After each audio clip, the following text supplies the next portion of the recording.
Hey, how's it going? I am back. Figured I'd come up and I want to try to do maybe both videos before I go to bed. But at least do one. I just got done watching the presidential debate. So I just want to give just a couple minutes, just a few quick minutes on what I thought of the debate. And I'm going to make it quick, okay? First of all, I had some concerns about the venue and about the moderators. Reason being, as we all know, with most national news organizations, they tend to be either very liberal left-leaning or conservative right-leaning. So you always have a little bit of bias there.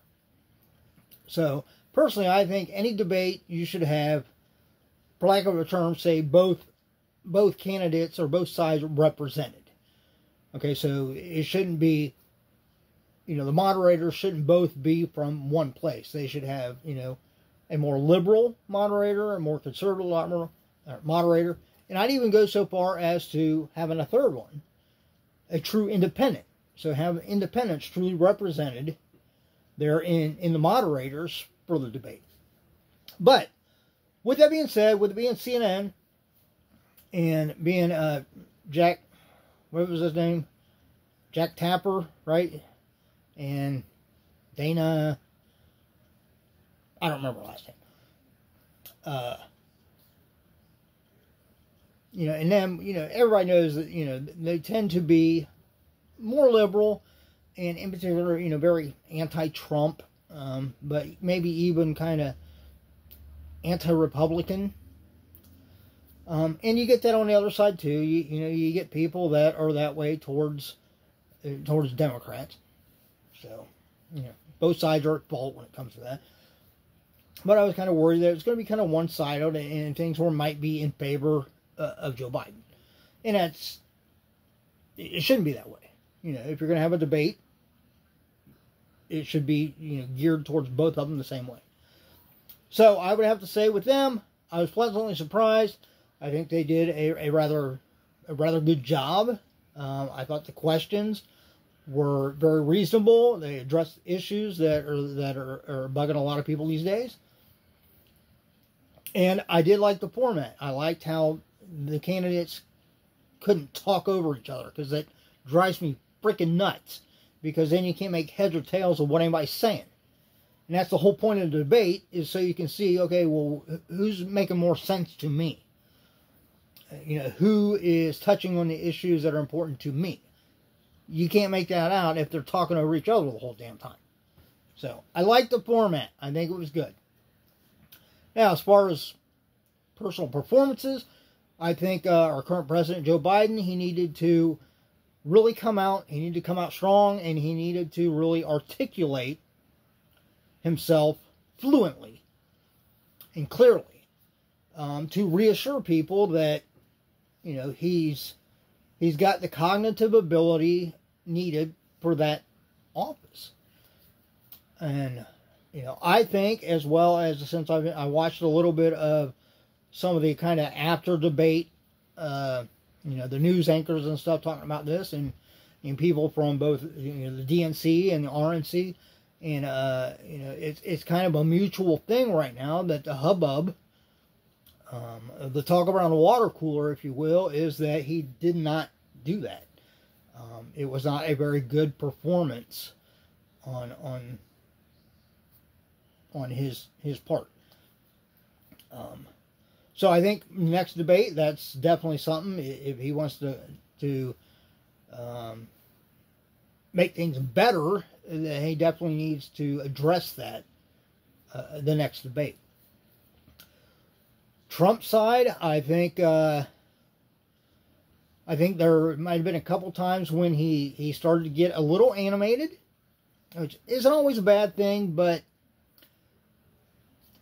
I think with him, it kind of got to the point where he was always wanting to follow up to and carry over into the new question with touching on stuff from the question they just got done with. And I can understand that to a degree, but at the same time, it's a little frustrating. I think two things that might have hurt him just a little bit is one, when they were asking about the what he would do if he got in office as far as childcare, making it more available and more affordable for parents. And from what I heard, he never got around to actually answering that question. I think that could come back to hurt him a little bit unless he redirects it, either in the next debate or just out on the campaign trail. I think in particular maybe like single moms, or for that matter single dads, that have to work to provide for their kids. So they need, they need to be able to have a child care that's affordable. So I think that was a missed opportunity.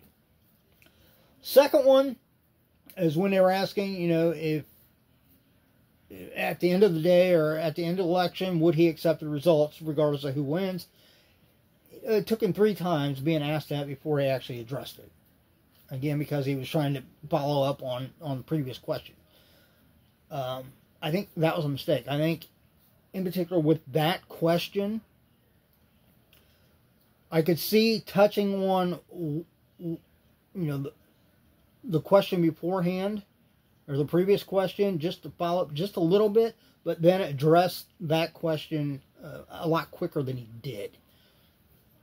But he did it. He did address it, and he said, yeah, as long as it's a fair, clear. I can't remember exactly what he said, but along those lines, which I think we can all agree with. I mean, that's what we want in an election. We want to be sure that that's how it is. But yeah, I think that maybe. I think it would have looked better if he would address that right away. But that's just my political take. I'm not not really political at all. I do follow politics just enough, just so I know what the hell's going on. But overall, I kind of look at it as, the power of the people only goes so far, right? The fact of the matter is that you can put people into office based on this, or this, and then when they get in office, they might not do any of it. They might do more than you expected, and surprise you, or they might do something completely different, and then at that point, there's not a whole lot that we can do about it. That's just my take. Feel free to comment down below if what you thought about it, but keep it sensible. I have no ill will towards anybody. In my lifetime, I have voted for Democrats. I voted for Republicans. I do this really stupid thing. I know I might be a complete moron for doing it, but I actually think for myself and vote accordingly. I don't vote with the pack. I don't vote because of what anybody else says. I pay attention to the people that are, that are up for election, and I go from there. So, anyway, that was my political commentary. Let's open up this pack of.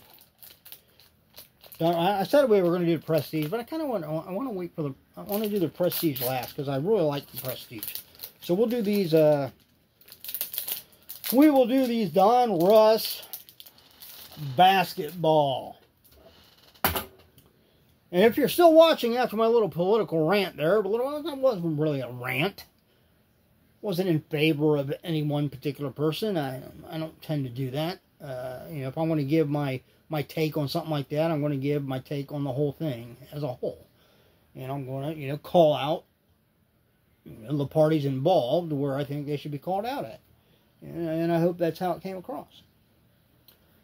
But if you're still listening, hey, I'm glad you're here. Let's look at some basketball cards and see if I pull anything good. Go through these real quick. We got Joe Ingles. We got that Jay Morant. Jordan Clarkson. Joshua Primo. LeBron James. Trey Murphy. What is that, third? Oop, flip them over.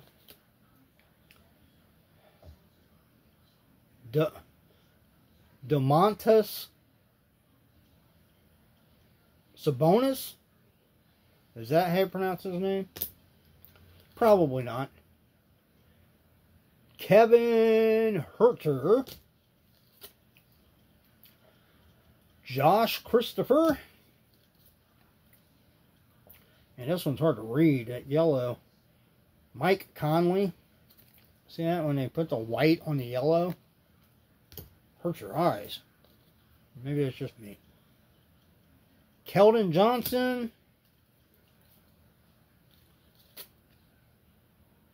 Jeremy Grant. Alright, we got one that's flipped over now. Alright, we got one of these Starburst, Sunburst, whatever. We got Seth Curry. Not Steph Curry. Seth Curry. Alright, so we'll probably put, because these were all base, we'll put the special ones. Alright, here we have a Great Expectations insert for Chet Holmgren. Kind of a unique look on that. I don't imagine those inserts are like really like sought after. I could be wrong.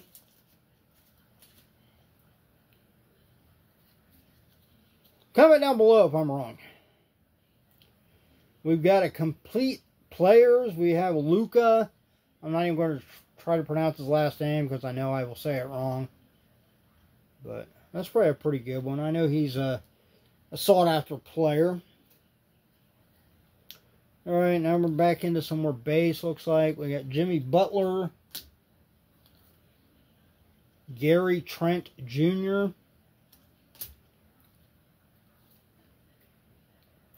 Kyle Kuzma. Marvin Bagley III. Should be getting into some rookies here soon. Jason Tatum. I've heard of him. Tyrese Maxey.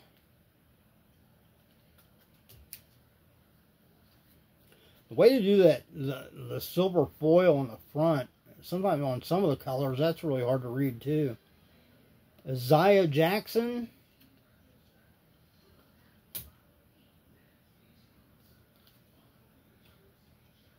Kales Martin. Kobe White.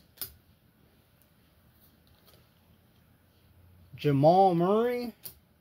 I haven't seen any that were designated as rookie cards. Chris Duarte. Kevin Durant. Alright, here we go. These last, I think the last three are rated rookies. We've got Ryan Rollins. Tari Eason? I don't know. And Trevor Keels. So 3 rated rookies. Not a very good pack, I don't think.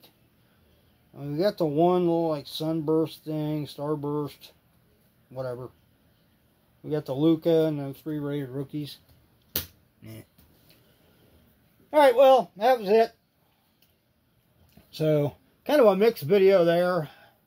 My political take on the great debate, if you will. Some people were saying this was like the biggest debate that we've had possibly ever. I don't know whether I'd go that far. If it was, it didn't seem like it. But they're having what, 2 or 3? I think they're having what, 3 debates, aren't they? I want to say, are they having another one like next month and then one in September? I don't know. But anyway, time will tell. Obviously, you know, the big deciding factor will be November 5th. So make sure you get out and vote. But hey, if you enjoyed the video, even if you're not a political person, like I said, I'm not. I just, when I have a take on something, I choose to share it. If that, in fact, made it to where you didn't enjoy the video, then by all means, don't give me a thumbs up. But if you did enjoy the video regardless, or if you're like me and you kind of had the same take on the debate, if you watched it, then give me a thumbs up. Subscribe. I don't go off on like political tangents like that. I do go off on tangents, but they're normally not political. They're normally just other nonsense. Hey, that was it. Like, subscribe, hit the notification bell. And, hey, look out for yourself and everyone around you. So you have a much better chance of staying safe and healthy. Until next time, where we'll be opening one of my favorite hanger packs to open, the Panini Prestige 2023 Football. Till then, everybody, take it easy. See ya.